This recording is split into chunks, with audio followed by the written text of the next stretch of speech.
Hello दोस्तों, मैं हूं आपका दोस्त मोटिवेशनल विशाल। आज की कहानी का शीर्षक है पतंग। आइए कहानी शुरू करते हैं। रवि मल्होत्रा के पापा का शहर में अच्छा खासा बिजनेस था। रवि उनका इकलौता बेटा था, पढ़ाई में होशियार था। रवि के पापा उसे पैसे की कभी कमी नहीं आने देते थे। रवि मल्होत्रा के घर के सामने एक परिवार ने मकान किराए पर लिया।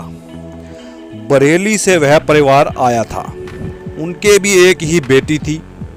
रवि बीए के पहले साल में पढ़ता था। ले देकर रवि का एक ही शौक था, वह पतंग उड़ाने का बड़ा शौकीन था। वह काफी पैसे पतंग और डोर पर खर्च कर देता था। गली के दो छोटे बच्चों के साथ हर रोज की तरह आज भी रवि ने बड़ी शान से पतंग उड़ाई थी।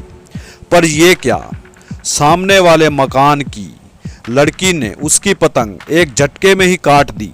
रवि बड़ा हैरान था। दूसरी पतंग उड़ाई, उसका भी वही हाल हुआ। रवि को पूरी 7 पतंगे कटवाने के बाद ही चैन आया। बड़ा हैरान था।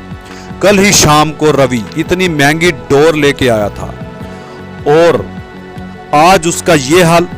सामने घर वाली लड़की अब भी पूरे मोहल्ले के लड़कों की पतंगे पर पतंगे काट रही थी। जब तक पतंगों का सीजन रहा, उस लड़की की पतंग ने किसी लड़के की पतंग को टिकने नहीं दिया। 9वीं क्लास की सुंदर सजीली लड़की पर हरकतें सारी लड़कों जैसी। आज पूरे 4 साल से रवि की पतंगों पर पतंगे काट रही थी, परंतु उसकी एक भी पतंग रवि नहीं काट पाया। रवि बीए फाइनल कर अपने पापा का ही बिजनेस संभाल रहा था। आज शुक्रवार का दिन था। सुबह उठते ही उसके कानों में सामने वाले घर से आवाजें आ रही थी। जल्दी से सारा सामान पैक करो, ट्रक ने तो 10 बजे तक ही आ जाना है। वही पतंग वाली लड़की अपने मम्मी पापा के साथ तेजी से घर का सामान पैक कर रही थी। कुछ सामान वह घर के बाहर भी रख चुके थे। एकाएक रवि सामने वाले उसी पतंग वाली लड़की के घर पहुंच गया और जाते ही उसने लड़की के मम्मी पापा के चरण स्पर्श किए। थोड़ा बहुत लड़की के माता पिता भी उसे जानते थे। रवि बोला, अंकल कहाँ जा रहे हो?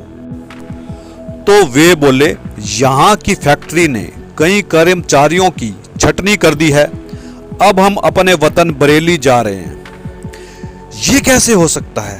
तो अंकल बोले, एक दिन तो बेटे हमने वापस जाना ही था। पर अंकल जी मेरा क्या होगा? अंकल आंटी हैरान थे।